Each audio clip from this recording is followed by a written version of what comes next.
Ik zeg, met de fiets kan je heel wat verkennen. En natuurlijk hier opnieuw het treinstation van Terneuzen.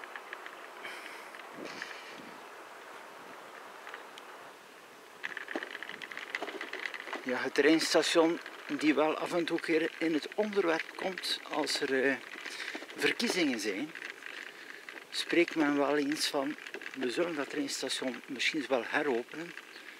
Maar eenmaal dat de verkiezingen achter de rug zijn, hoor je er niets meer van. En dus dat is met de verbinding hier tot bijvoorbeeld de Gent-Sint-Pieters. Ik zeg Terneuzen, Gent-Sint-Pieters. En daar in de verte natuurlijk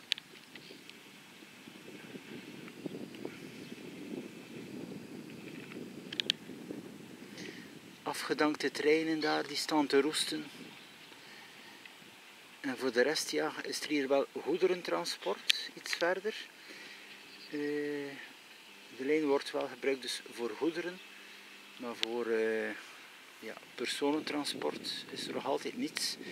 En het blijft natuurlijk wel de ideale oplossing, ik zeg, om zich te verplaatsen van Terneuzen naar Gent-Sint-Pieters en vervolgens overstappen naar Brussel en zo verder. Het zou ideaal zijn, maar ik zeg, het blijft nog altijd in de staat dat het hier is.